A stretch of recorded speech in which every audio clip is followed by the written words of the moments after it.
Rock my soul in the bosom of Africa. Rock my soul in the bosom of Africa. Rock my soul in the bosom of Africa. Oh, oh, rock my soul. Rock my soul in the bosom of Africa. Rock my soul in the bosom of Africa. Rock my soul in the bosom of Africa. Oh, oh, rock my soul. Rock my soul in the bosom of Africa. Rock my soul in the bosom of Africa. Rock my soul in the bosom of Africa. Oh, oh, rock my soul. Rock my soul in the bosom of Africa. Rock my soul in the bosom of Africa. Rock my soul in the bosom of Africa. Oh, oh, rock my soul. Sometimes I'm up, sometimes I'm down. Sometimes I'm level to the ground. I go my way and do no wrong. That's why I'm singing one sad song. Rock my soul in the bosom of Africa. Rock my soul in the bosom of Africa. Rock my soul in the bosom of Africa. Oh, oh, rock my soul. Rock my soul in the bosom of Africa. Rock my soul in the bosom of Africa. Rock my soul in the bosom of Africa. Oh, oh, rock my soul. Rock my soul in the bosom of Africa. Rock my soul in the bosom of Africa. Rock my soul in the bosom of Africa. Oh, oh, rock my soul. My enemies won't let me be, and while they talk I cannot see. I go my way and do no wrong. That's why I'm singing one sad song. Rock my soul in the bosom of Africa. Rock my soul in the bosom of Africa. Rock my soul in the bosom of Africa. Oh, oh, rock my soul. Rock my soul in the bosom of Africa. Rock my soul in the bosom of Africa. Rock my soul in the bosom of Africa. Oh, oh, rock my soul. Rock my soul in the bosom of Africa. Rock my soul in the bosom of Africa. Rock my soul in the bosom of Africa. Oh, oh, rock my soul. Rock my soul in the bosom of Africa. Rock my soul in the bosom of Africa. Rock my soul in the bosom of Africa. Oh, oh, rock my soul. My enemies won't let me be. While I talk, I cannot see. I go my way and do no wrong. That's why I'm singing one sad song. Rock my soul in the bosom of Africa. Rock my soul in the bosom of Africa. Rock my soul in the bosom of Africa. Oh, oh, rock my soul. Oh, oh, rock my soul. Oh, oh, rock my soul.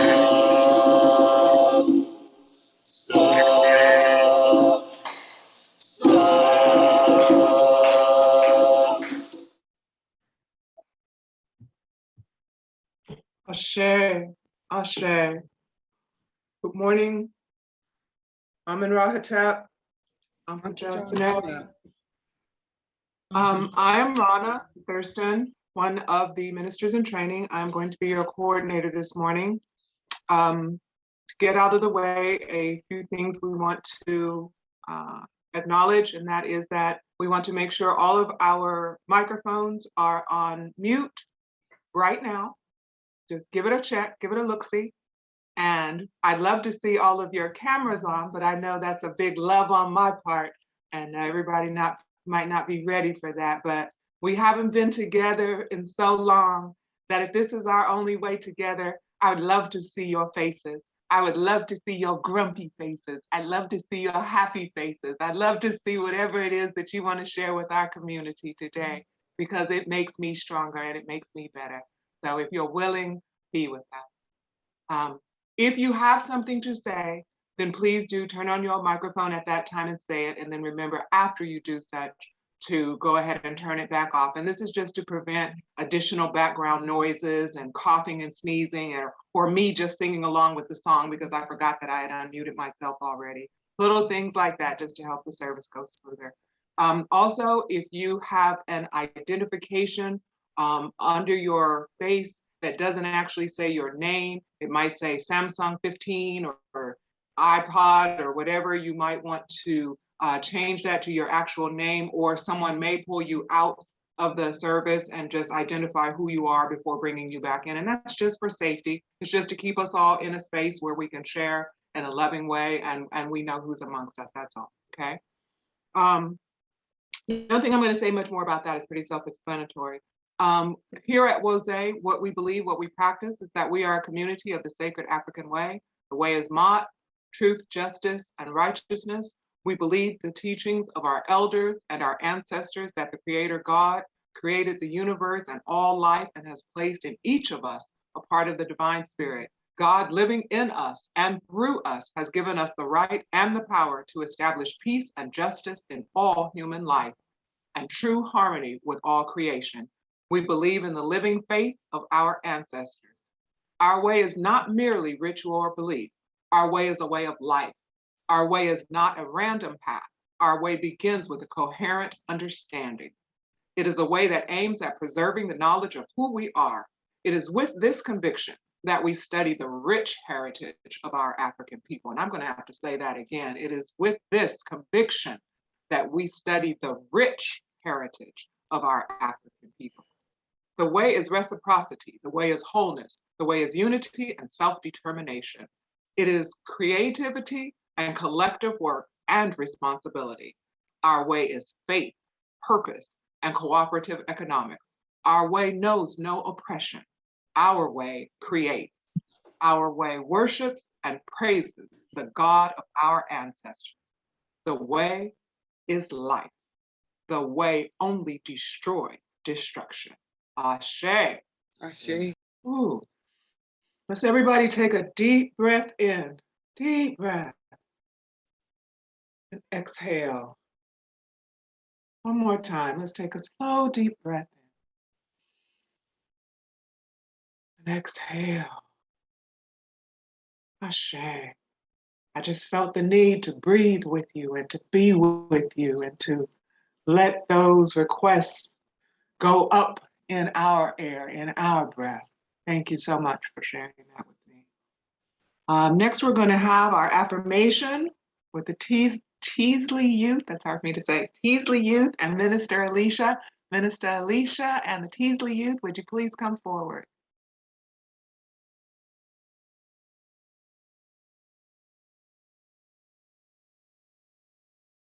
That hurts. Okay, watch out. Move.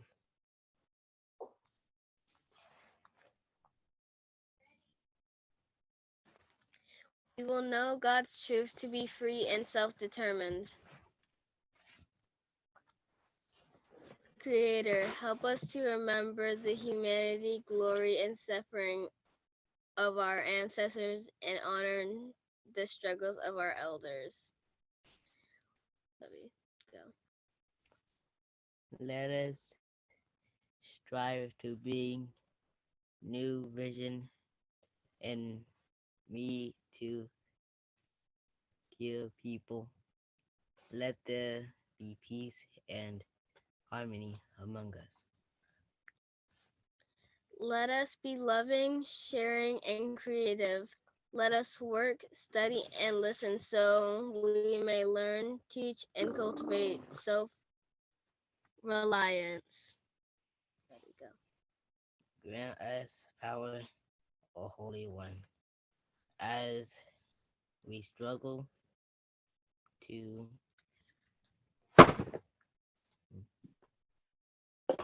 resurrect, to our hearts and our homeland. We will raise our children according to the needs of our nation, with discipline, patience, devotion, and courage. We will strive to be living models of the new direction of our people. We are African people. We are children of God.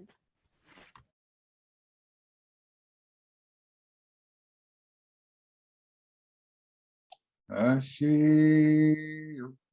Ashe, ashe, Asheo. ashe. And we appreciate you, Teasley Youth, so much. And Minister Alicia orchestrating that. We appreciate you all so much. You know, that's who this is all about. You know, it's the next generations coming. It's those who will follow us. It's giving them the knowledge, giving them the information, giving them the rituals, giving them the processes, giving them the words, giving them the comfort, giving them a different version than what they might have been exposed to, giving them and walking them through and guiding them along the way. Ashe, ashe.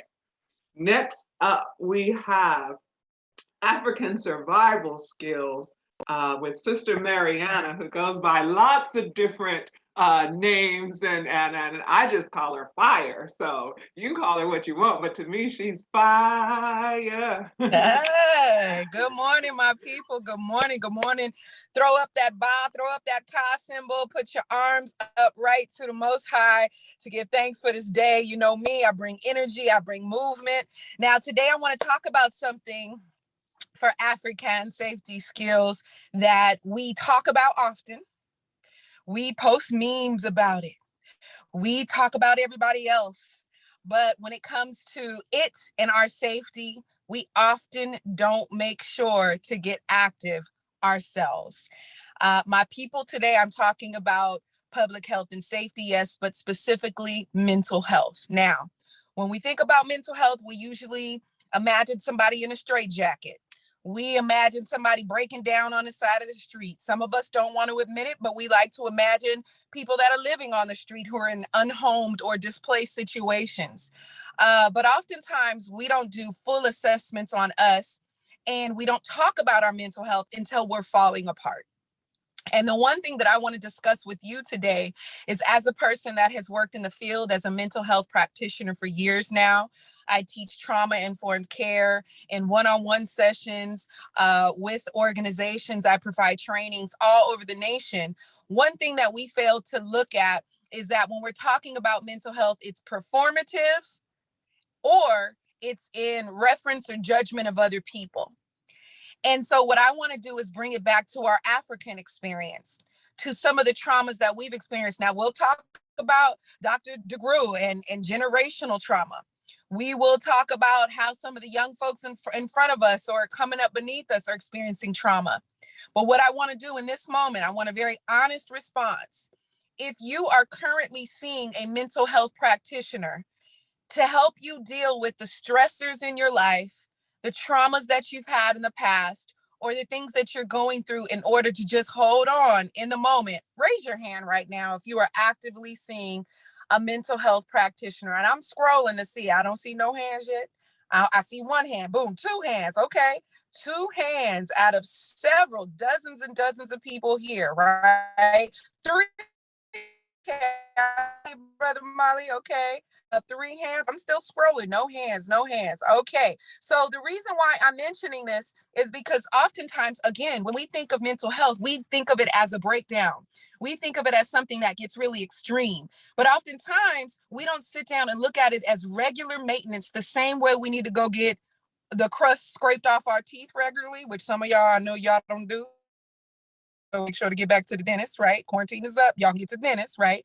Some of us are adamant about getting the cuticles and the crust scraped off of our feet. Y'all get to the nail shop and make sure to situate that $40 to $60 to get your little charms on and your gel on. Brothers and sisters, we go and get the line up and get the hair whipped and the locks twisted, right? there's a lot of things that we make sure to make a part of our regular and consistent practice. And if you're Sadidi and I didn't hit one on the list, you still need to go to the physical doctor on a regular to get whatever assessments necessary, even if you decide to go a holistic or non-traditional route. What I want to suggest to everyone here is that in our services and in our gatherings, we talk about how crazy the world is around. We talk about how crazy we treat each other. We sometimes talk about the dysfunction in our homes. But what is the call and response, and what is the activity that we're doing to seek out the care that's necessary? Now, you might say, okay, well, I don't know any mental health practitioners, or, they're not Afrocentric enough for me, or I don't want to check that box because I'm afraid that might get me sent here or there. Oftentimes, we're not seeking out the resources on a regular, consistent basis, the same way we seek out the new album from our favorite reggae artist, the same way that we're seeking out whatever resources or tools we need on Amazon. So I encourage each of you that if we can admit that we have experienced generational trauma, if we can admit that some of our communication is an issue and we're either blowing up or we don't know how to have sane conversations with each other without getting in our feelings, is one of the things that we say often. If we notice in the day-to-day that we're struggling with depression and anxiety, it is really time for us as an African people to understand that's not just for others, that's also for us.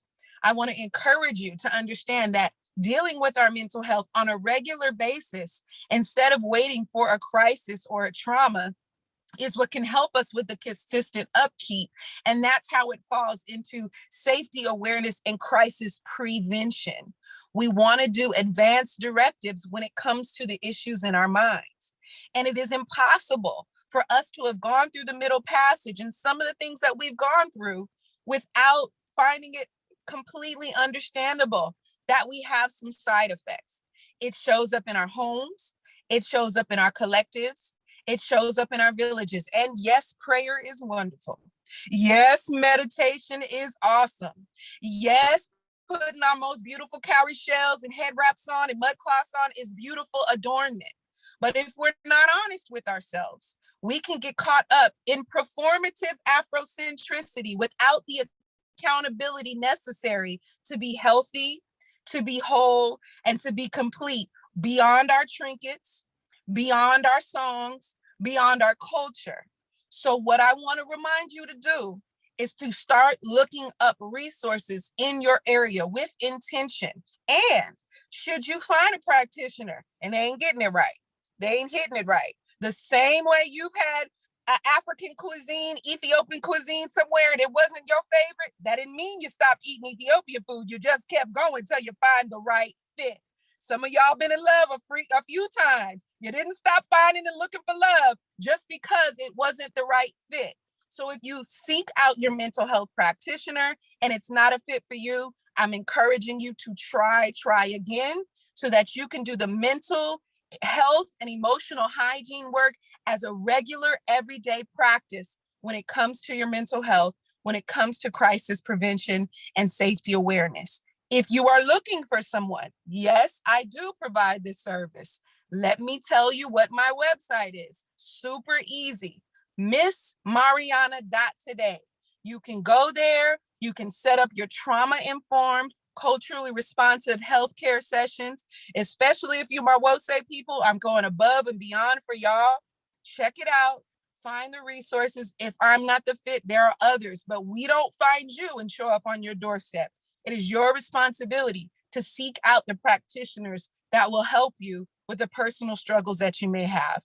I hope this is a deep reminder, because it's not something that we talk about in terms of wanting to be honest about, but mental health care is safety awareness, is practicing crisis prevention. I know that wasn't as exciting as some of the other ones because that makes us be a little convicted and we got to look at us. But I love you like your auntie, your cousin, your TT, and the sister you may have never had. And I'm going to call you on it with love. So this is our session today for African safety skills. Find your mental health practitioner, put that onto your to-do list. And yes, I have gift certificates available. We can give, lotions and new shoes for Kwanzaa, but you can also give mental health care certificates for a practitioner. It's a gift that keeps on giving. I hope this helps. Peace and ashe.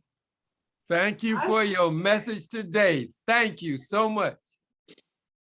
Ashe, Miss Mariana, AKA Fire for me. Thank you so much. And I hope you all got that website written down. Somewhere along the line, if you have time, Mrs. Mariana, you can add it into the chat, just for those who might not have had the chance to write it down. But again, thank you so much. No matter how much we push forward certain things, there are still community taboos. And a lot of the times people just aren't willing to share and talk about issues, and that's one of the issues. So it's just nice to know that even amongst us, even amongst our Wose community, that God has said, let us shine a light on Miss Mariana, so that then all you got to do is follow it, right? There you go. There you go. Okay. So next up, we have a song by Baba Damu, and I'm ready for it. Baba Damu, are you there? Please come forward. Yes, I am, Sister Rana. Good morning, MIT, Sister Rana, Minister in Training. Sister Rana, good to see your smiling face. Good to see you as well. I'm in Rahatap. Thank you. So great to be among this hallowed assembly, Wose Community Church. I give thanks and praises to Almighty God, Amen Ra, for allowing me to be here with you. And I thank you for this opportunity to bring a message through song to you. I was led by the Spirit to play this song, although I had decided at first I was going to play The Creator Has a Master Plan, but the Spirit led me to play this song. And it's not under the most ideal situations. I would rather be playing the piano and having Baba Sidney sing the words, somebody who can sing, but the Spirit led me to sing this song. So pray with me as I sing to you. Contemplation is the song. It was written by our great brother, pianist McCoy Tainer, who passed away, may he rest in peace, last year, and also performed by his mentor, John Coltrane. So invoking the spirit of these two beloved ancestors, John Coltrane, may he rest in peace, and McCoy Tainer. This is a song by McCoy Tainer called Contemplation.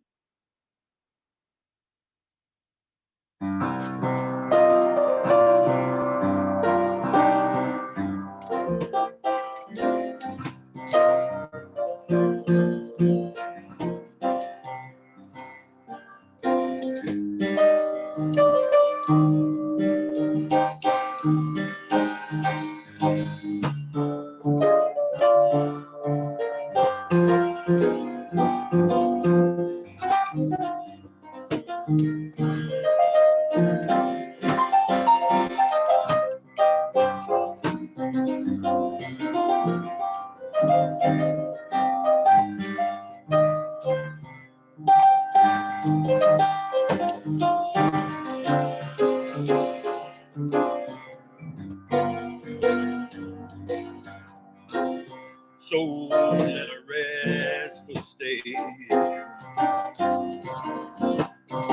peace when the day is ending. I sit and I contemplate, search my life from its very beginning. Come on in and get in line. Knowledge of one is both sublime. We must find a way to get back home. Sit down and work it out. See what it's all about. Search till you find true peace of mind. You better try hard or you die hard. No one will shed a tear, for the child of the Creator is bound by his own fear. It's true from the day you're born, the finer place of your own. place where you can survive, a place to be alive. Life is what you make it. It's up to you. How you gonna take it? Knowledge is free. Open your eyes and see. Search till you find true peace of mind.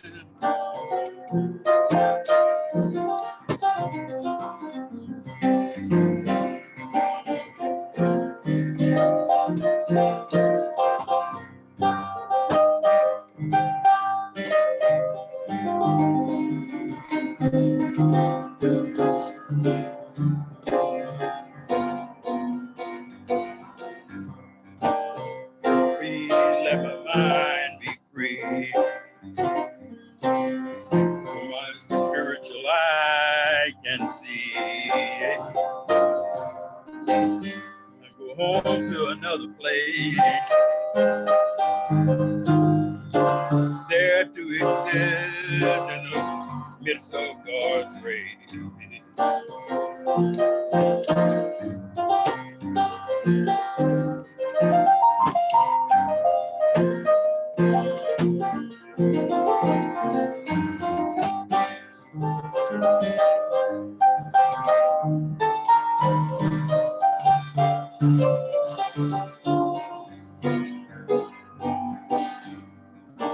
Soul in a restful state.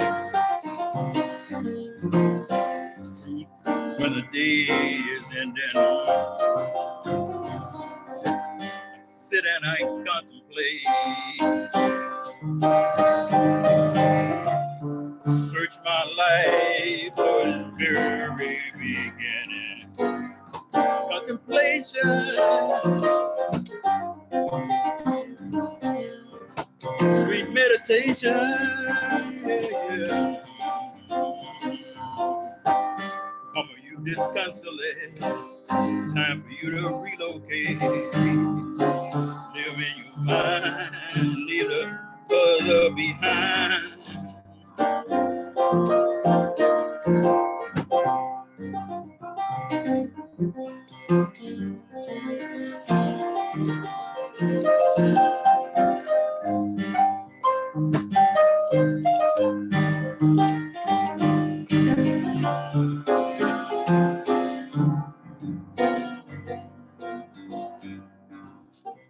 Please let my mind be free. So my spiritual eye might see. Go home to another place. There to exist in the midst of God's grace.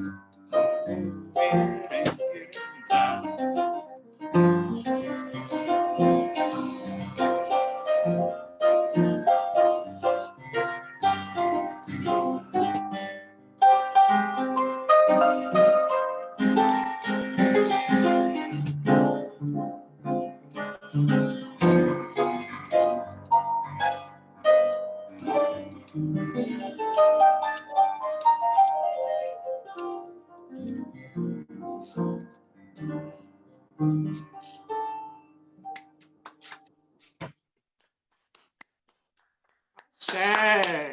Ashe. Thank you so much, Baba. And that was a lot of good energy from you. So I'm gonna send back some of what you used your way to regenerate. I'm gonna recharge that battery for you. God bless you. God bless you. Thank you so much. That was very cool. When I mean, as in cool, cat, cool. Thank you. So next up, we are going to have a historical tribute brought to us by Mama Connie, and I'm excited. I haven't heard a historical tribute from Mama Connie in quite some time, so I'm looking forward to it. Mama Connie, if you are ready, please come forward. I am ready. I am ready. And Grand Rising, everyone. It's so good to see everybody this morning and afternoon for some of us. And so wonderful to have our Baba Sudi Ali, in the house today. He teaches at the school, Iliamade. Our school children are blessed with his teaching, piano and jazz, different instruments, along with Mama Barbara. They teach. I have volunteer teach, the third graders their keyboard to get them introduced, and it's such a blessing. It's such a blessing. But Baba Sudi, thank you. You bring it all the time. So today I'm going to bring this message, this historical tribute about a sister that I thought I should have known about, because she is a graduate of my alma mater, Fisk University. And I was just outdone when I found out I didn't know who she was when I was at Fisk. This is the Bulldog from Fisk University, everyone. Yes, proud. I appreciated my matriculation at Fisk, and it has always been a profound blessing in my life. And the older I get, the more mature I get. I appreciate this. But this sister, her name is Undine Smith Moore, and she was born in 1904, lived to 1989. The density of her dash, what she did during her lifetime as a musician and as a composer, is what impacted me. And so I just had to bring her today to share. She was considered the Dean of Black women composers, and I didn't know it. At age 20, she received a scholarship from Juilliard Graduate School to study music at Fisk University, where she started composing. She graduated cum laude in 2 years and became the supervisor of music in the Goldsboro, North Carolina public schools. She taught at Virginia State University, where she remained until her retirement in 1972 at the age of 68 years old. This woman worked her dash, okay? She worked her dash. In the meantime, she studied for her master's at Columbia University. She served as visiting professor in Minnesota. She was adjunct professor at Virginia Union University in the 1970s. Her scenes from the life of a martyr, based on the life of Dr. Martin Luther King Jr., was nominated for a Pulitzer Prize and premiered at Carnegie Hall. Now, at this time, our amazing technical staff will take over and show a video of her. Thank you very much. Thank you, Baba Bill.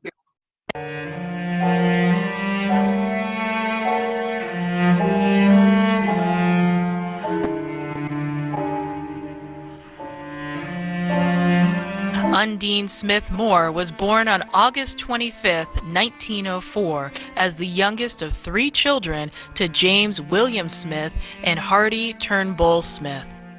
She was the granddaughter of slaves. In 1908, her family moved to Petersburg, Virginia. Her hometown consisted of a large African American population, and Moore would later recall memories of the community singing and praying at the Morning Star Baptist Church. On her childhood, Moore said, "Above all else, music reigned." At age 7, Undine Smith Moore began taking piano lessons under Lillian Allen Darden, who later encouraged her to attend Fisk University, where she studied piano and organ with Alice M. Grass and theory with Sarah Lubinstein. Moore turned down a scholarship to Petersburg, Virginia Normal Institute in order to enroll at Fisk, which is a historically black college. In 1924, the Juilliard School granted Moore their first ever scholarship to a student at Fisk, allowing her to continue her undergraduate studies. Moore graduated cum laude in 1926. In 1931, during the Harlem Renaissance, Moore received a Master of Arts and Professional Diploma in Music at Columbia University's Teachers College. From 1952 to 1953, Moore studied composition with Howard Murphy at the Manhattan School of Music and would often attend composition workshops at the Eastman School of Music. Although her teachers encouraged her to continue her studies by enrolling at the Juilliard School of Music, Undine Smith Moore instead took a job as supervisor of music in the public schools in Goldsboro, North Carolina. In 1927, Moore was hired as a piano instructor and organist at Virginia State College, where she was also assigned with teaching classes in counterpoint and theory, for which she was particularly renowned.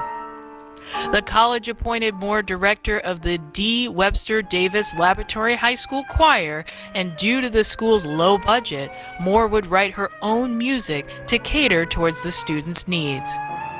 In 1938, Undine Smith married Dr. James Arthur Moore, the chair of the Physical Education Department at Virginia State College. The couple often performed together in recitals, as James Moore was a trained vocalist. On January 4th of 1941, Moore gave birth to their daughter, Marie Hardy. In 1969, Undine Smith Moore and Altona Trent Johns became co-founders of the Black Music Center at Virginia State College, which aimed to educate members about the contributions of Black people to the music of the United States and in the world. Aside from teaching, Moore considered the center to be her most significant accomplishment. In 1972, the Black Music Center closed after Undine Smith Moore retired from Virginia State College. Moore traveled widely as a professor and lectured on Black composers and also conducted workshops. Moore was a visiting professor at Carleton College and the College of St. Benedict, and an adjunct professor at Virginia Union University during the 1970s. She continued her teaching career as a distinguished professor at Virginia Union University until 1976, meanwhile teaching at multiple colleges in Minnesota. Moore was credited with teaching famous and popular musicians including Camellia Williams, Leon Thompson, Billy Taylor, Phil Medley, and Robert Fryson.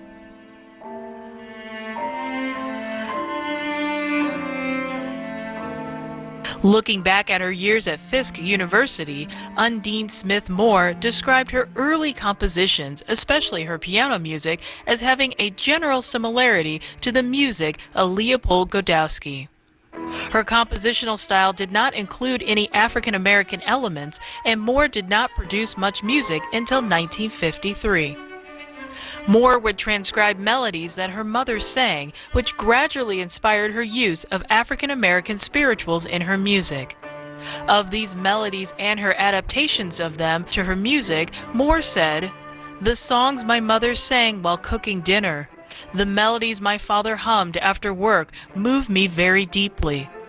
In making these arrangements, my aim was not to make something better than what was sung.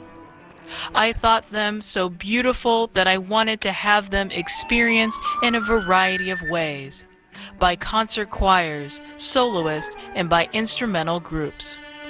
In 1953, Moore composed the powerful and dissonant piano solo "Before I'd Be a Slave." Of the philosophy of her music, Moore has stated, "In retrospect, it seems I have often been concerned with aspiration, the emotional intensity associated with the life of Black people, as expressed in the various rites of the church and Black life in general. The desire for abundant, full expression as one might anticipate or expect from an oppressed people determined to survive."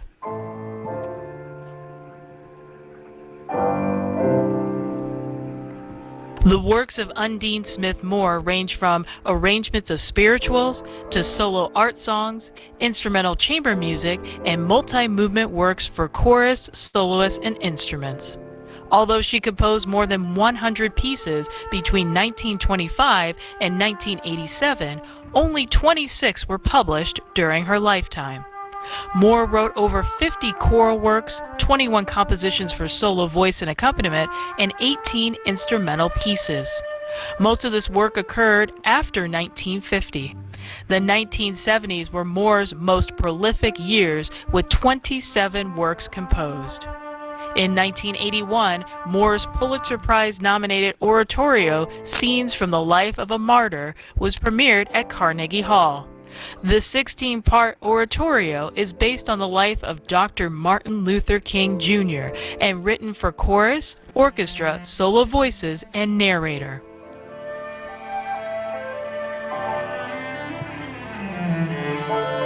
In 1973, Undine Smith Moore was presented with a humanitarian award from Fisk University. In 1975, Moore was labeled Music Laureate of the State of Virginia, and the National Association of Negro Musicians named her an Outstanding Educator. Indiana University awarded her an honorary doctorate the following year. Moore's contribution to music were recognized by the National Black Caucus, and in 1981, Moore was invited to deliver the keynote address at the first National Congress on Women in Music at New York University. Somebody's knocking at your door. Somebody's knocking at your door. Oh,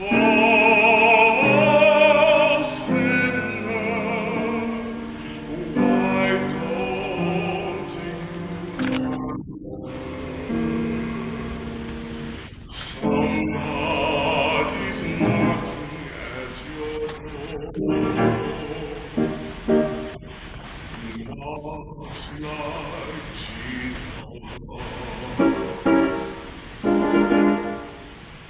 Somebody's knocking at your door. Knocks like Jesus.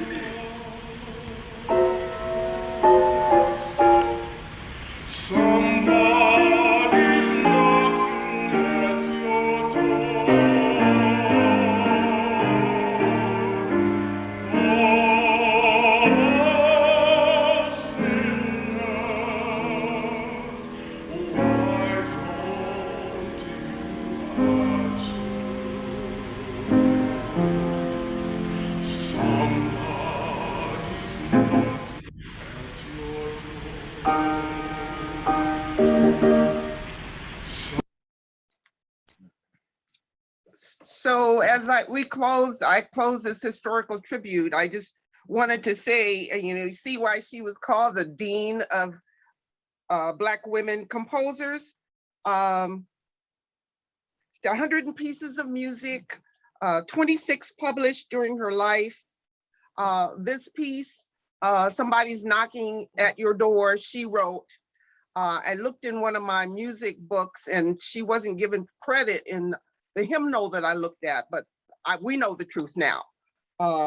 Many of her students became celebrated musicians and composers, and that's why I wanted to honor her today and pour libation in her name and thank you for her life and the legacy that she left with us, and may she always not be forgotten.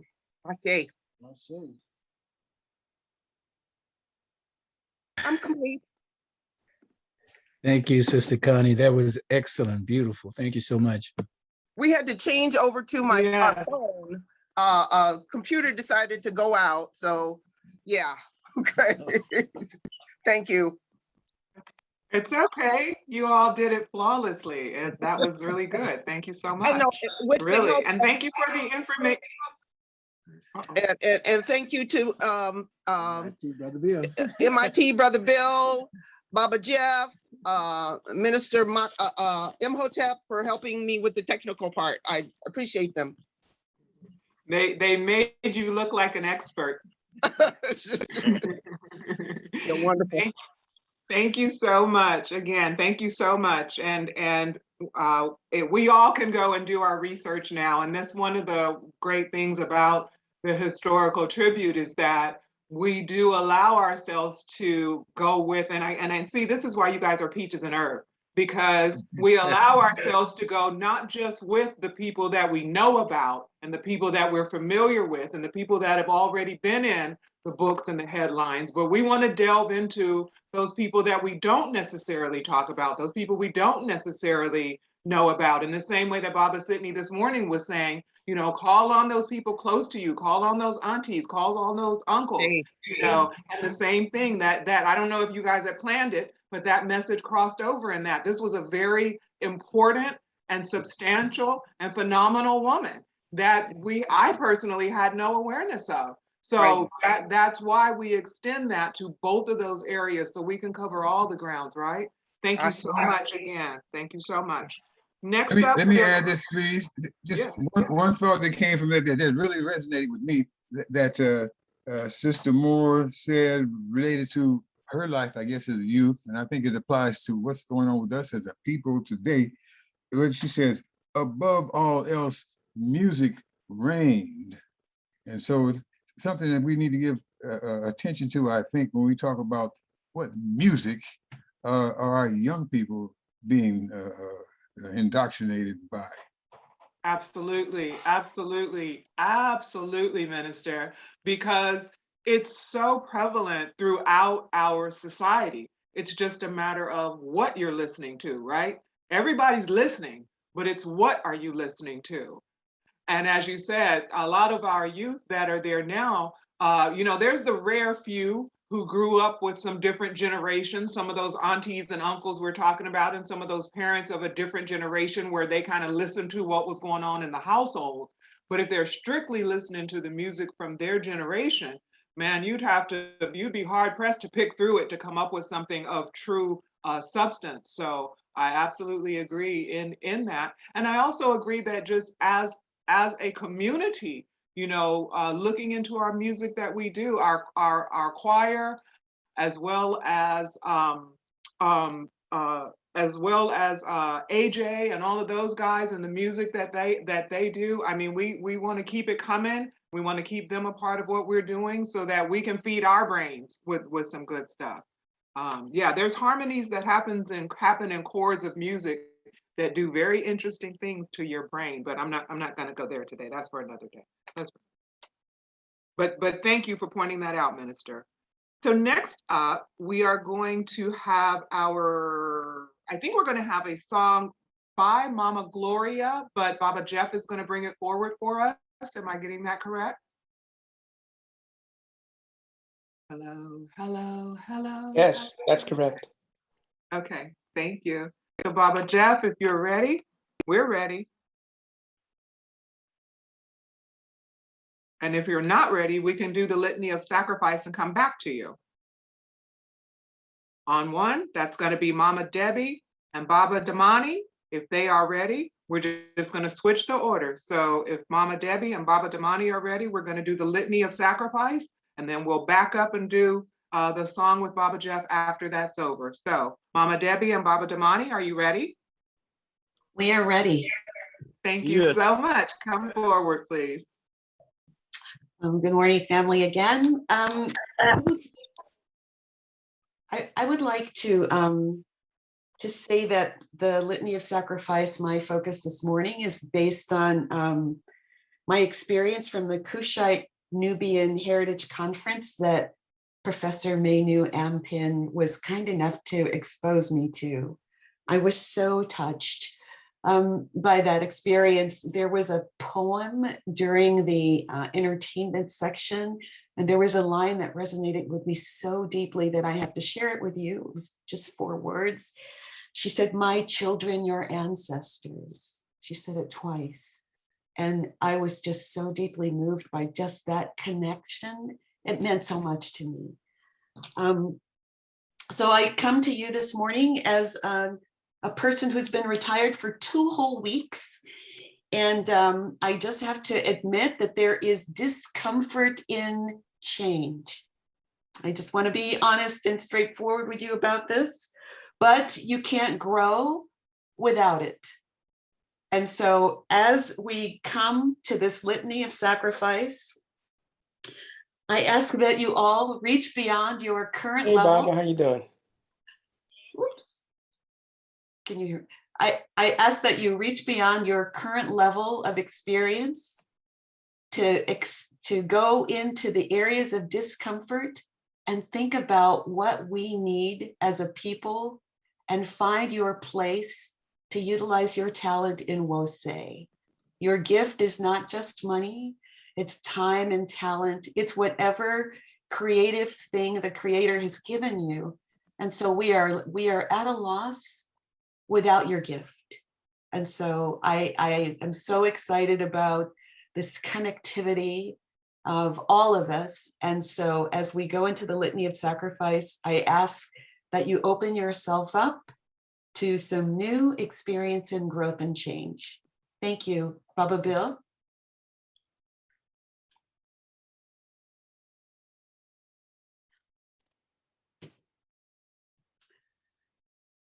Should we start out with the address and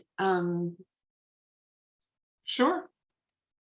Of the place where people, because we always seem to sort of add that in at the end, sort of. So while we are reading the Litany of Sacrifice, this is the information that you need to make your payment and write your check. And so by the time the Litany of Sacrifice is complete, you should be finished with your donation. Thank you, Baba Bill. We'll go on to the litany. Save us, O Holy One, by your name. Vindicate us by your might. Hear my prayer, divine protector. Listen to the words of my mouth. How can we repay the Holy One for the gifts that have been given to us? We will lift up the cup of salvation and call upon the God of our ancestors. We will fulfill our vows to our Creator in the presence of all our people. Gladly we bring our sacrifices to you. We praise your name, O Amun Ra, for it is good. Damani?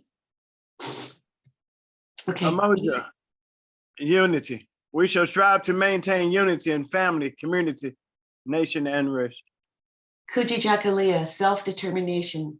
We shall define, name, create, and speak for ourselves. Yajima, collective work and responsibility. We should build and maintain our communities together, and our brothers and sisters' problems shall be also solved together. Ujama, cooperative economics. Together we shall build and maintain our own businesses, and together profit from them. Nia, purpose. We should make our collective vocation the building and developing of our community and the restoration of our people to our traditional greatness. Kumbha, creativity. We shall do as much as we can, in any way we can, to leave our community more beneficial, beautiful, and beneficial than when we inherited it. Imani, faith. We will believe with all our hearts in our God, our people, and in the righteousness and victory of our struggle. Let us pray. O Amun Ra, Holy One, the well of each and every heart. Though hidden, we recognize you as the source of all power and of all life. We come to you this morning to say thanks. Thanks for all those things we may take for granted. Thanks for food, shelter, clothing, transportation, a few dollars in our pockets. We'd like to pray for all those brothers and sisters who gave and those who didn't have it to give this morning. We'd like to have a special prayer to those Wose members who have loved ones who are sick this morning, loved ones who are recovering from surgery this morning. Let's send a special prayer out for them.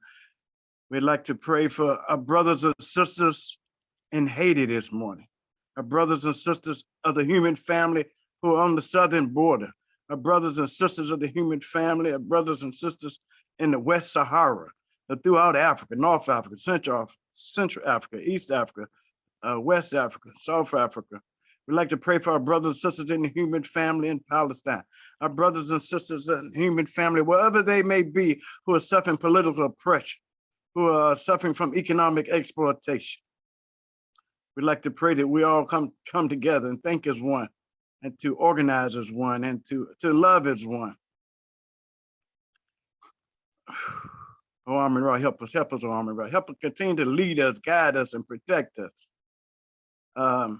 Continue to mold us and shape us and transform us. Help us to wake up daily like in the spirit of Haru, in the spirit of Aset, and bring the forces together, to bring those pieces of Asa back together, to put the kingdom of Asa, the kingdom of righteousness and the kingdom of justice that Dr. King talked about, put that kingdom of righteousness and justice and harmony back on the throne in the political arena, economic arena, in the social arena. Let us give us the strength to wake up daily and do all we can do to be tireless warriors for Ma'at. Do all we can do to make our communities more beautiful and beneficial than we inherit. I'd like to pray a special prayer for the family of Reverend Charles Cooper, who had a heart attack this past Tuesday, a fatal heart attack this past Tuesday. I'd like to pray for the son of Margaret Williams this morning of Sacramento, whose son committed suicide this morning. Just to pray that we heed Sister Mariana's message this morning, and we look around in our communities and do preventive crisis prevention and just check out how people are doing and make sure that their mental health is okay. This is my prayer this morning. Continue to bless us and show us the way, Amen. Help us to bring us together. Help us to think as one, to think whole. Think whole. This is my prayer. Aunt Rujab Chanel. Peace, prosperity, and health. Ashe.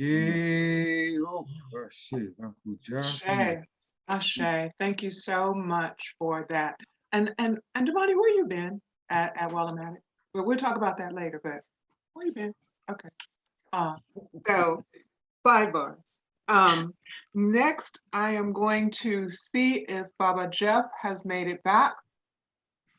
Roll call, Baba Jeff. Okay. So as a true musician. Yes, I'm back. Oh, you are? Yes. Okay. So then, as I understand it, Baba Jeff is going to be presenting a song by Mama Gloria. Is that correct?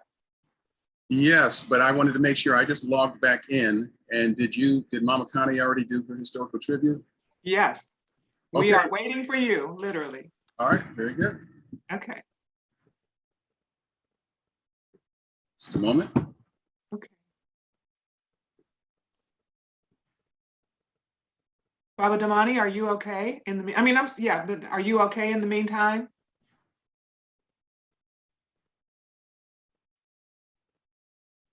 He's not answering. He's like, she's not putting me on Front Street. I'm not doing this. She's a youngster. Here we go.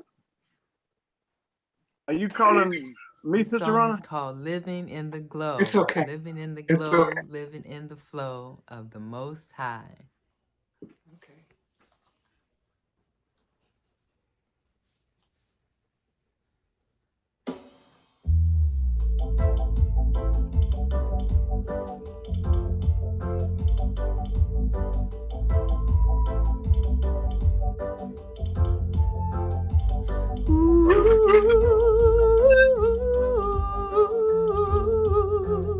Yeah, yeah, yeah. Whoa, whoa, whoa. I'm living in the glow. I'm living in the flow of the Most High.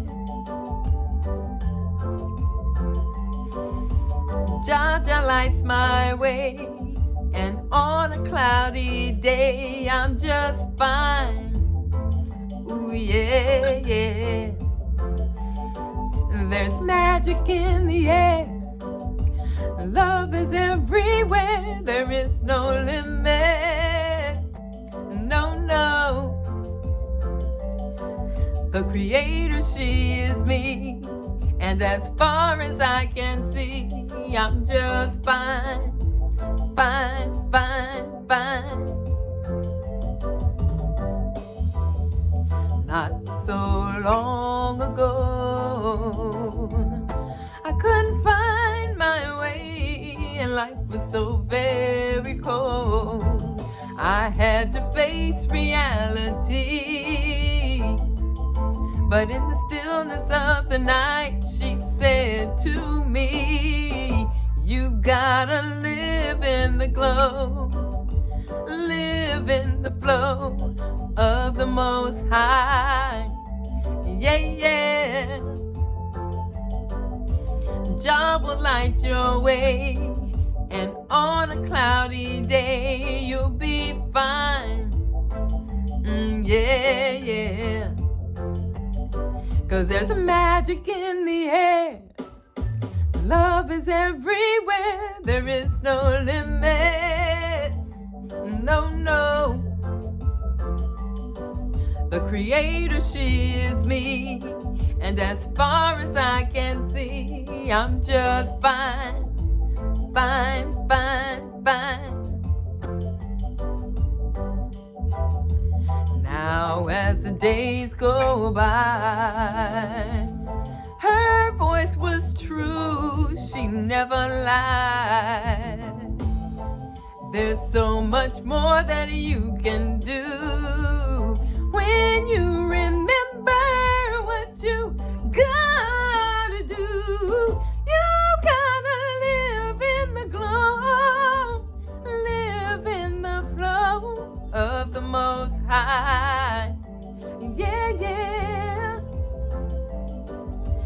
Jah will light your way on a cloudy day. You'll be fine, you'll be fine, you'll be fine. 'Cause there's some magic in the air. Love is everywhere. There is no limits. No, no. The creator is you. And in all that you do, you'll be fine, you'll be fine, you'll be fine. You'll be fine, you'll be fine, you'll be fine. You'll be fine, fine, fine, fine, fine, fine, fine. You'll be fine.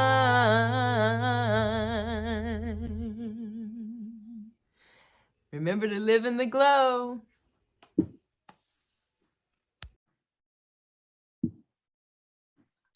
That was very nice. That was fine, fine, fine. Don't get me started. I can't hold a note if I was getting paid. Lift the spirits. Thank you. I always say I'm as good as Janet Jackson. She just got better sound text. So, okay. So next it is time for our message. So grab yourself a piece of paper, a legal pad, grab yourself a pen, a pencil, whatever it does you.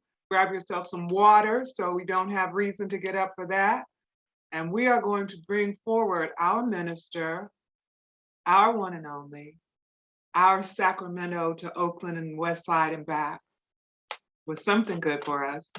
Minister Imhotep, please, if you are ready, come forward, deliver the message. Give thanks and praise to the Most High, for he is good. She is good. They are good. Their mercy endureth forever and ever. Give thanks for that song, Living in the Glow. Let that glow come from within and shine out to dispel darkness, to lead us from darkness to light, to lead us from the unreal to the real, and lead us from mortality to immortality. Give thanks for that, Sister Rana. Great coordination. Baba Jeff, Baba Sydney, Pookie, and Sabi, and the Teasley Youth, Nisi for that health minute, and Sudi for the wonderful song, and Mama Connie for introducing us to a great giant of music at the historical Fisk University, college. We've had some technical difficulties this morning. I've had some technical difficulties this morning, but going to proceed. So I want to talk today for a few minutes on the theme, we are one in the spirit of our ancestors. Unity will liberate us. We are one in the spirit of our ancestors. Unity will liberate us.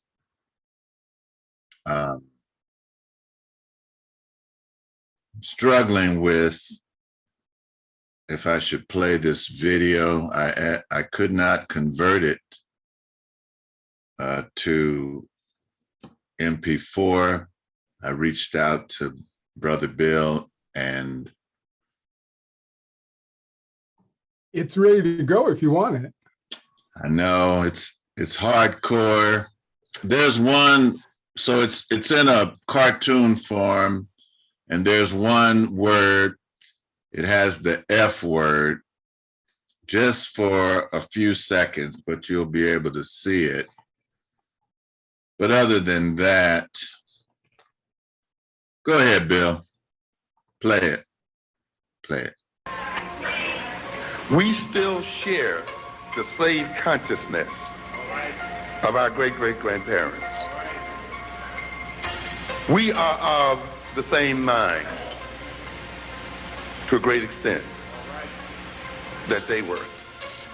We have not advanced beyond these people.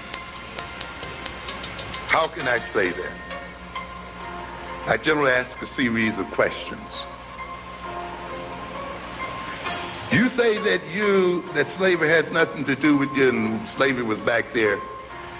And I ask you the question then, what language do you speak?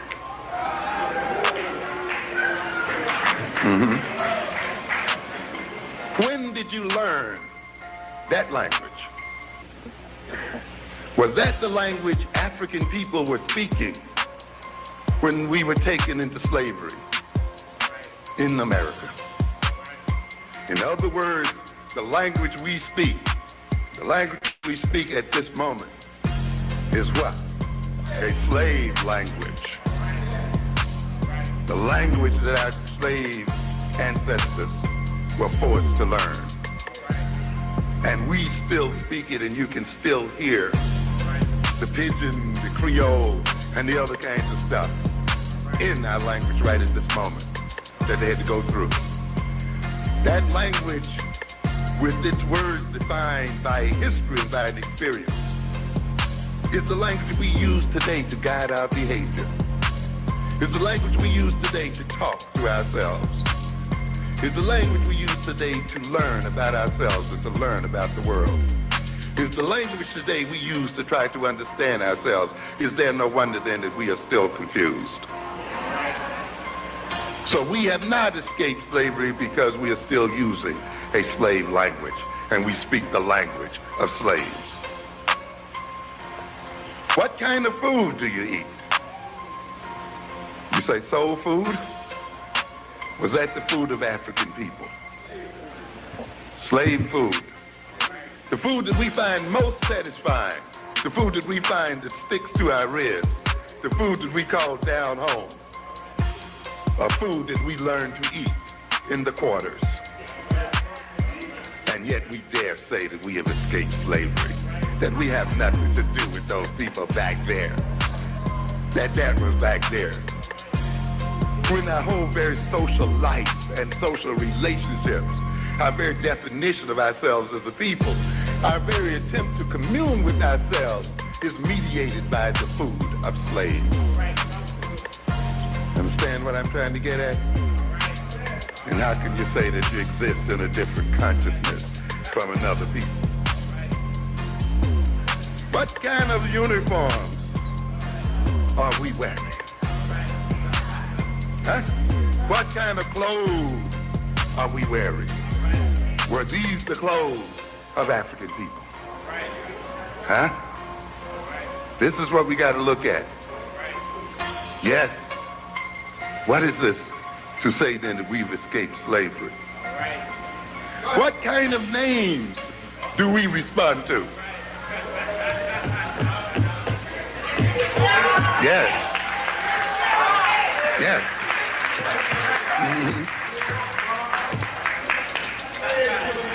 Tamikas and all these other things we got going out here. What kind of names do we identify with? Why is it that African names sound strange to us now as a people, and yet we dare say that we have a different consciousness from our great slave grandparents? How can we say that?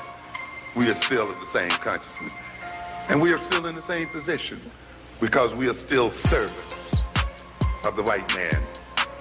And our reason for being in America is to serve white folk and to generate wealth for them. And there has been no change at all in terms of our relationship to these people.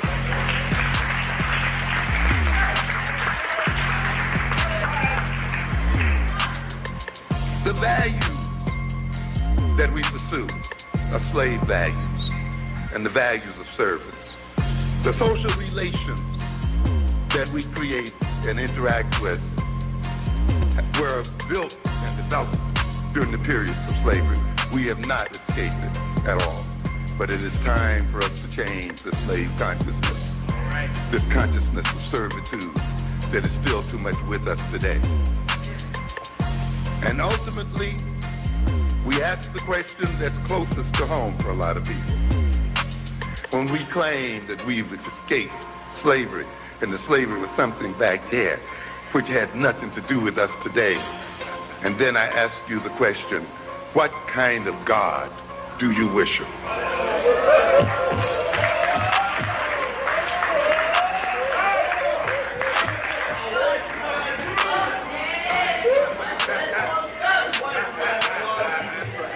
What's the name of it? Who taught you to praise him? Was this the God you were praying to before you were brought to these shores? Was this the religion you had before you were brought to these shores? Can you name one African God? How can you then define yourself, the very essence of yourself and the very essence of your soul, and organize the very nature of your life here on earth based on a God handed to us by our slave masters, claim that you have no slave consciousness and are not related to slavery? In other words, then, ladies and gentlemen, we are not Africans.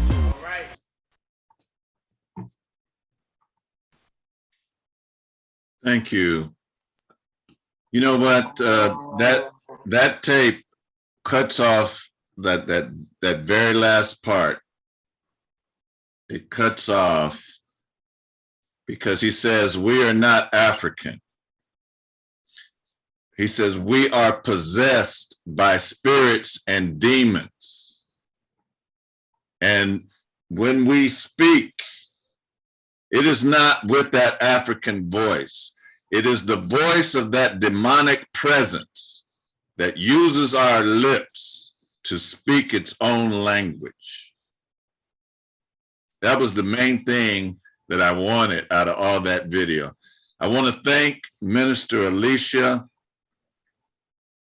and Brother Damani for exposing to my consciousness the readings and teachings and lectures of Dr. Amos Wilson. Many years ago, Minister Alicia and Brother Damani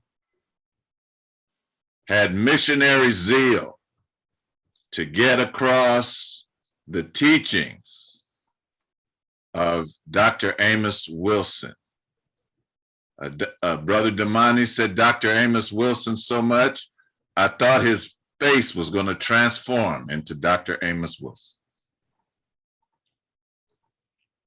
But we should put that video in the chat, Bill, for those that want to see it later. If you wouldn't put it in the chat. I'm disturbed, not within Wose community, but I'm disturbed among the African community of so much disunity.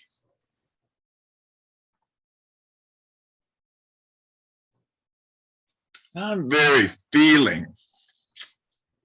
I can't be around people sometimes because I just feel it. It just goes through my bones.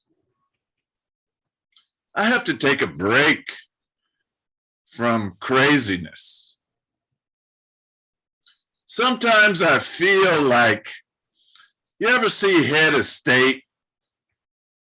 When Bernie Mac gets off that train, he's in a lime green suit, and somebody asks him a stupid question, and he just slaps them.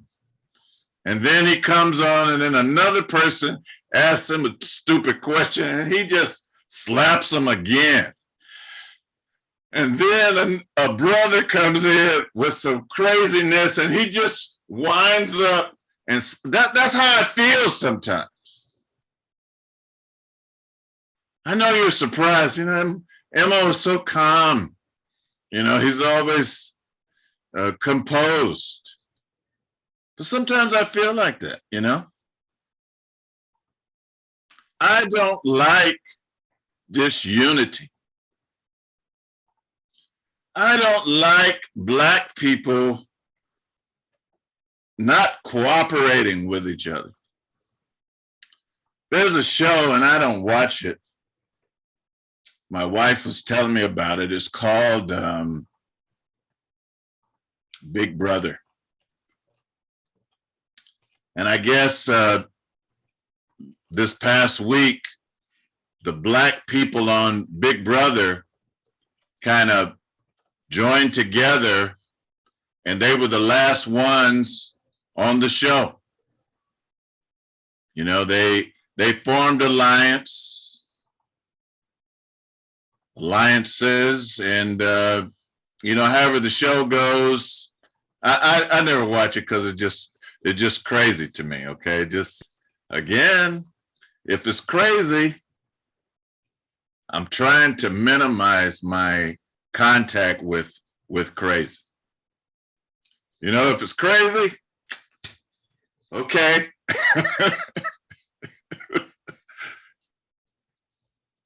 Let me just go to the PowerPoint before I don't know. Hey, Damani, I hope you don't feel any way about what I said. You know, it's what I truly feel. You know, you know how you are. You get on a missionary zeal, and it's really good for our people. I'm talking to Damani specifically at this point. It's really good for our people, the way that you are. You know, the concert that you did, it's great, man. All right, we are one in the spirit of our ancestors. Unity will liberate us. How about that for a message today? All right, Nisi. So, you know, we're gonna, next week is the observance of Ma'afa. And, you know, we had to not be a part in name on that, that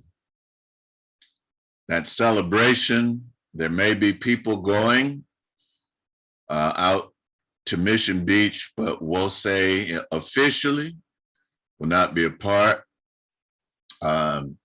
See me privately to discuss that. But when we look at the term Ma'afa, it comes from this book,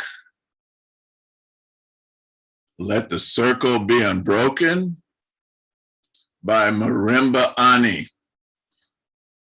And in the center is the Akan symbol for God. She gave us a lot of different African words, African concepts. The book is very thin. With the circle being broken, $20, which includes tax and shipping. You can order this, and I suggest everyone within the sound of my voice get this book. Those of us that try to read Yurugu and it's difficult, this book gives us a springboard, and she suggests, as we see here, that the circle be unbroken be used as a frame of reference to approach the book Yurugu, which is like 400 pages. So that term, Ma'afa, comes from this book. And I have some excerpts. Ma'afa, the Holocaust's dehumanizing circumstance and human response. And she has a quote from El-Hajj Malik El-Shabazz. And I just want to read just a couple of choice things. The trade in African lives and the enslavement of African beings by Europeans constituted the most thoroughly destructive act to be perpetuated by one group of people upon another. This is so because of a combination of factors that created a unique historical circumstance. To begin with, within the settling of our enslavement, within the setting of our enslavement, the ideology of white supremacy was systematically reinforced by a set of interlocking mechanisms and patterns that function to deny the validity of an African humanity. This system of European oppression and denial was buttressed by a materialistic, aggressive worldview and an ever more intensely, technically ordered society that sought to make of Africans simply one more machine in the service of Europeans.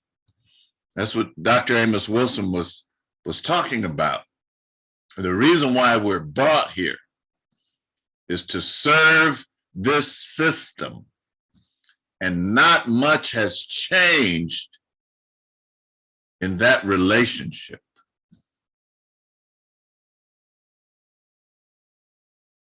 The system, the society, and its members were uncomfortable in the presence of humanism, ignorant of spirit.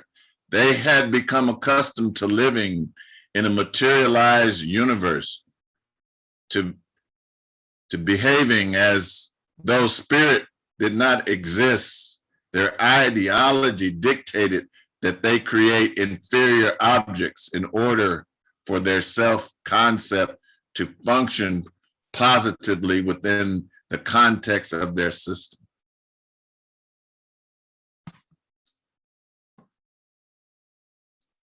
She goes on and she says, we came from a culture of tremendous order. We don't think that. Sometimes as Black as we are, sometimes as Pan-African as we are, sometimes as African as we are, we don't really believe we came from a culture of tremendous order, which provided us with a valuable belief system and which guided behavior and moral interrelationships, family closeness, sharing life with the community and friends, participating in communal structures, sacred rituals, communion with ancestors, and contact with ancestral land meant everything. We came from a morality, ordered, spiritual universe where the practical business of life, where science and technology were always grounded within a sacred and religious framework. Oh, it's so much that she put in here. But she also says, yet we are here. You know, after all the destruction, oh, let me go back. This is what she's talking about, the destruction. The system and circumstances of slavery in New Europe sought to destroy African value, African self-image, and self-concept. The African universe was disrupted. It became dysfunctional as the sense of order that it offered dissolved. For the overwhelming majority of those brought to North America, their direct descendants, the benefits of African culture was stripped away, not one by one, but brutally in one sudden and total act. Family, language, kinship patterns, food, dress, formalized religion were gone. What replaced them was the order of slavery.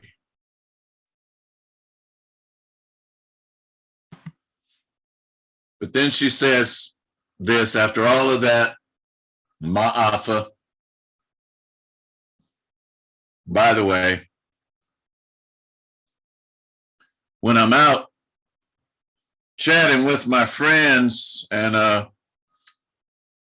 excuse me, Makalisi, a colorful metaphor passes my lips. I'm using the word ma'afa to replace that colorful metaphor. But after we've gone through all of this ma'afa, yet we are here to say that spirit survived, that the survival of that spirit demanded an ordered view of the world, one that repudiated the definitions supporting the slave system and maintained by that slave system. Herein lies the miracle of Black existence in New Europe. Out of nothingness, we built a world in an environment that denied being Black. We insisted on being.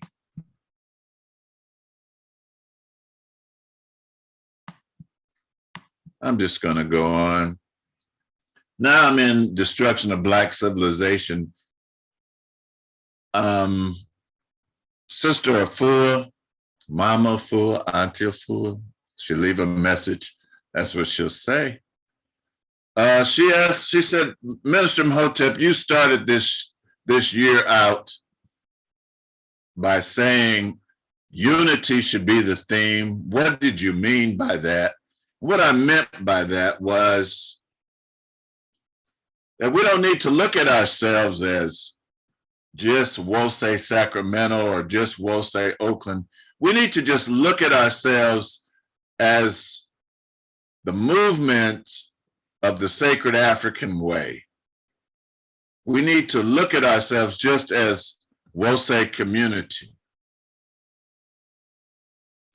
And when I look at unity, Dr. Chancellor Williams in his seminal work, Destruction of Black Civilization, says unity not just for unity, but unity for great achievements, not one of which can be realized without it.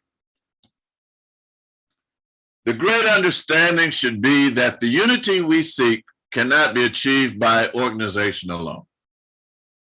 Even an organization of several million members will have no lasting basis for existence unless the total membership is mutually and individually involved in activities which each feels is important and will be directly beneficial to him all in his own lifetime. I want to say to him or her, all in his or her own lifetime. Direct membership by families. That's right, families may turn out to be more important than one based on a federation of existing organizations. You see, families transcends organizations. I've been having conversations with people in this Zoom. You know, we knew each other in one way or another related to families. And then he goes on to say, actual unity will be achieved not by preaching, pleading, or exhortations, but almost unconsciously as people work together for mutual benefits to each other and the advancement of the race as a whole. Meaningful, practical activities which involve even children in attacking the problems of their race will be the cement we call unity. And he lists 8 things. I'm not gonna go in depth in all of them. But, you know, okay, what can we get from unity? It can influence American foreign policy and actions in regard to crucial matters affecting African nations just as effectively as American Jews can influence this country's relationship with Israel. Think about that as they're whipping and corralling Haitians in airplanes to take them back to a place that they've caused to be a living hell because of the foreign policies of the United States. Unity, us coming together, can influence American policy. An overall race organization can deal more effectively with some important problems at home, more effectively than any smaller independent group can do nationwide. He was writing in 1976, but he talked about higher rents and higher prices for goods and services in the inner city than those paid in affluent white suburbs. This open, silent warfare against the Black is being accepted because we are helplessly disorganized. By being organized, we could fight that more effectively. It can carry on a nationwide education program directly into the homes, reversing the poor and deprived homes' negative outlook into a positive one. No, we're arguing about, I can't even remember the term. Somebody help me with the term. You know, the education. Everybody's talking about it. What's the proper term for that? Critical race theory. Critical race theory. Thank you. Critical race theory. Of course, they don't want to tell the truth. That's the stupidest thing I've ever heard of. Of course, they don't want to tell us the truth. We need to be focusing on us. We don't need to be out there trying to push it on somebody that wants to destroy us. We need to be focusing on us. There should be an African-centered school like Ile Omade, 10 of them in each city where African people reside. We need to carry that on in churches. We need to carry that on wherever we are. We need to be unified. It can oversee the welfare of a race, of the race, by maintaining a check on the extent that Blacks are secretly used exclusively as guinea pigs in dangerous experiments by various medical projects. We had a wonderful Black Knowledge Matters this past week. A minister in training, Malik Kafele, told us about medical apartheid. You know, they act like Tuskegee was the only thing. And right now, we're in the midst of a pandemic. I'm not so concerned about preaching something popular today, but we're in the midst of a pandemic where the National Institutes of Health funded the very location where COVID was launched, and pharmaceutical organizations that have lied to nations such as Nigeria when they went in 2010 to inject Black children with their meningitis vaccination that hurt and crippled Black children in Nigeria, and then paid off handkerchief head officials. These are the people that are pushing the pandemic. But if we're unified, we can have a stronger voice in this. I don't know if the vaccine is good or not. I just know that if something goes wrong in your system years later, you don't have a way to remedy that situation by suing the very companies that put that shot in your arm.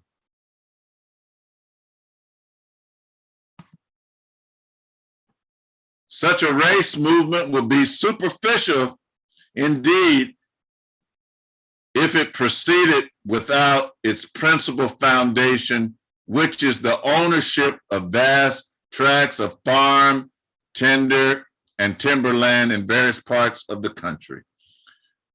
I went to visit my cousin Jimmy in Jefferson, Texas, and there were these big trucks driving down the highway full of lumber, and Jimmy would say, "There goes $2,500 driving down the street," and in many of those locations, the land is owned by Black people. We must have land, as Dr. Chester Williams told us. We must have land in order to grow food. There's people that, I'm not such a good grower of food. I'm not like Miss Mariana. I'm not like some of you out there, but some of you that know how to do that, we need to do that to feed ourselves.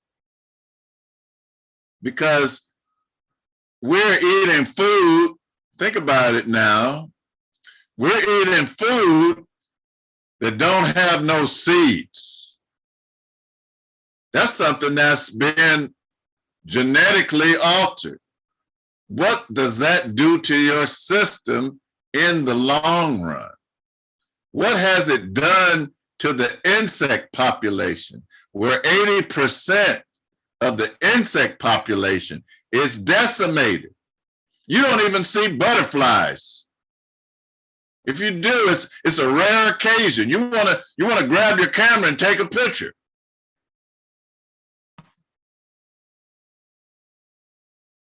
It can have, on behalf of the race, it represents a central national bank as the people's national depository and central financing agency, a national auditing and accounting service, a general insurance system covering especially those categories where Blacks are arbitrarily denied protection or are charged much higher rates than those paid by whites. Home improvement, buildings, small loans, etc. This is what unity.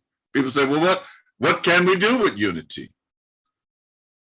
It can give new hope and new sense of direction to thousands of behind prison walls.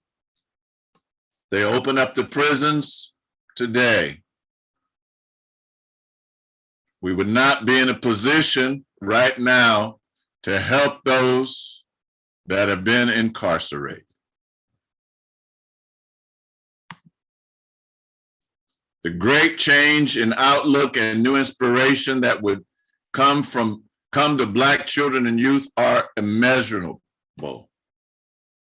Just to know that their parents are engaged in and actively a part of a great movement that will give a new sense of worth and dignity. No longer will it be necessary to shout in unison, I am somebody.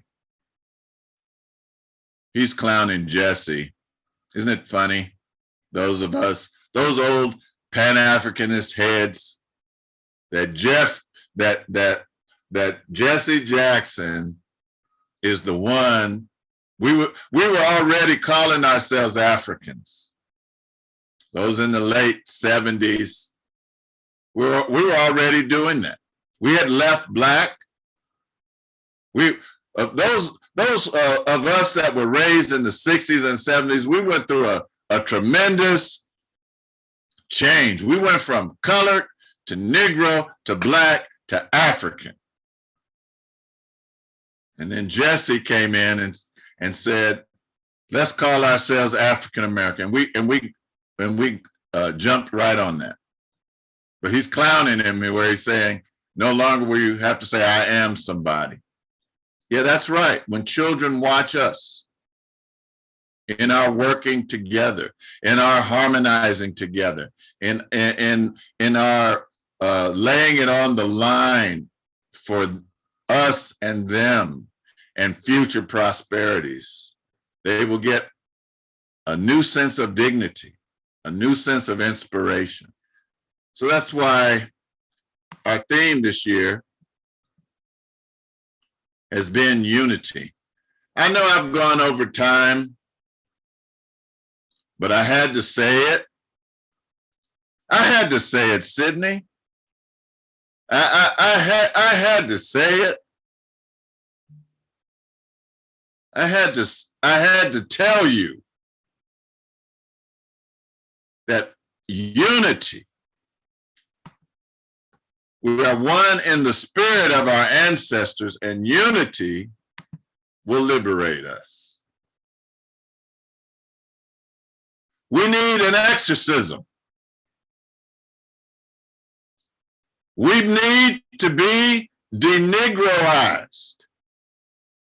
We need to wake up.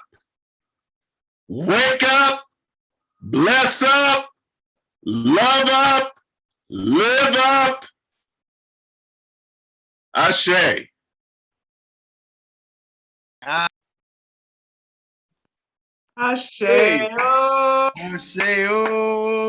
None other than our Minister Imhotep. And you know, there's something about your style. You know, they call like that capoeira. Folks look like they playing, but they prepping to fight. They got that look on their face. You can really never tell what they thinking. And Imhotep, he carries himself away, and folks are looking for these witty, cosmological, going all of a sudden he just comes in hard with boom, Amos Wilson, boom, Dr. Chancellor Williams, bam, there you go. You know what I'm saying?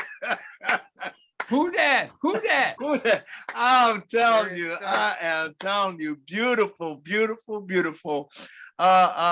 Sister MIT Rana, I'm going to open up an invitation if you don't mind. Is that okay? All right. Well, listen, if you are like me, those who are listening, if you're not haven't joined this particular movement, if you haven't really taken it in, if you're standing on the sideline watching, Imhotep minister just laid it out. It's about unity. It's about working together. It's that cohesion. They talk about cement, and when you pour it, how it just starts to set and come together and becomes one substance that cannot just be easily broken. And so standing on the side, standing watching and clapping and going on about your business, he would say, he let it out. We need to do more. We need to come together. We need to grow as a community. We need to build schools. We need to buy land. We need all of you. I see. So right now I am opening up the doors. We are opening up our hearts. We are asking if you've been touched by anything that you've seen or heard today, raise your hand. If you've heard something that the minister just laid down to you saying, yes, as the old folk used to say, I always say my grandmother, but she passed before I knew her, but I always say my grandmother used to say what you said.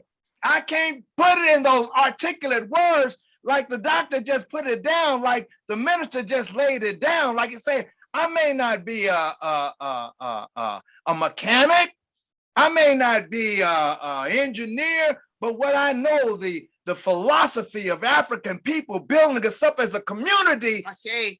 There he is, I see. Mr. Makalik. There he is, Mr. Imhotep, right there. That's what it is. Yes, yes. As he says, I may not know all of that, but this is what I know. And if you're touched by this movement, if you want to join our community, come on, raise your hand, show something. If I'm wrong, hopefully I'm right.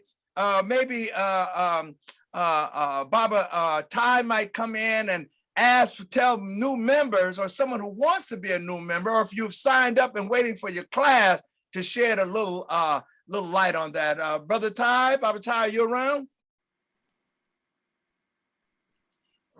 Shay, brothers. Shay, yes, sir. Minister in Training, Sydney. How you doing? I'm doing fine, brother. Actually, fine. I'm here to represent the membership committee, and we have a person that we want to present for membership today. We have met with Mama Lanice Devers, and she meets all of the criteria for membership in the WOSE.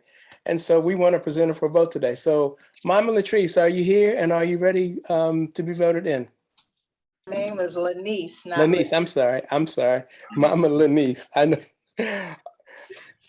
Okay. So as I said, Lanice has met all of the criteria for membership. Is there any opposition to her becoming the newest associate member of WOSE?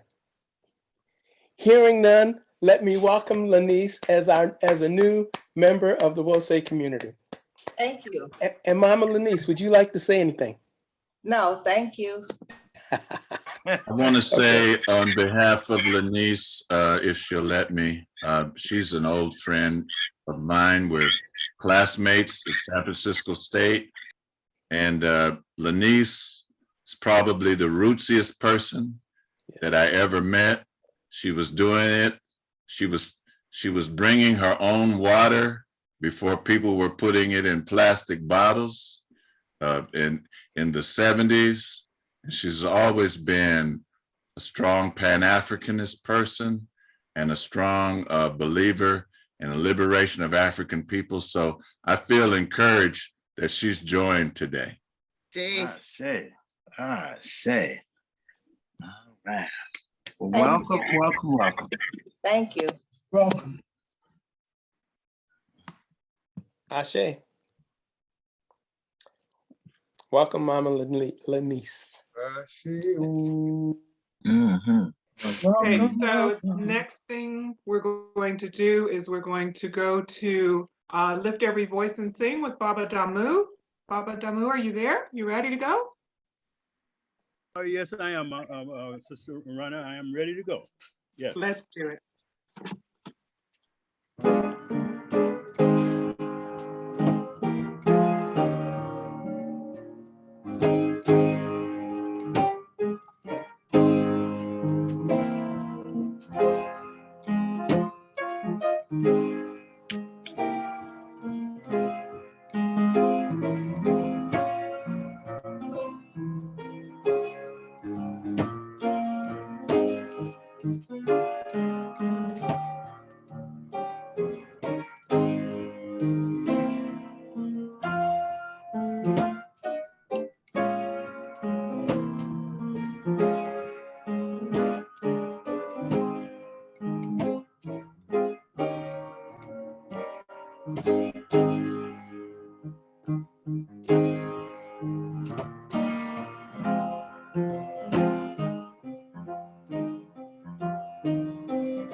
Beautiful, beautiful, beautiful. And as we prepare to close this portion of the service down, that mentally, spiritually, we visualize in our mind as all standing in one big circle, holding hands, knowing that we are following in the path of those who have left before, that those before us have left for us to follow, that we follow in that track, that we walk in the way of righteousness, the way of Ma'at, that we continue to do these things. As we hold hands together, knowing that we are following a mighty, mighty, mighty, mighty people, a mighty, mighty path, knowing that we are one people, having one faith, one aim, one destiny. And we call on the name that our ancestors said time and time again. Let us all say, Amen.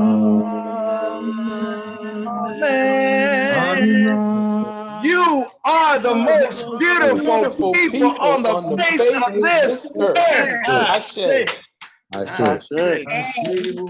And we now know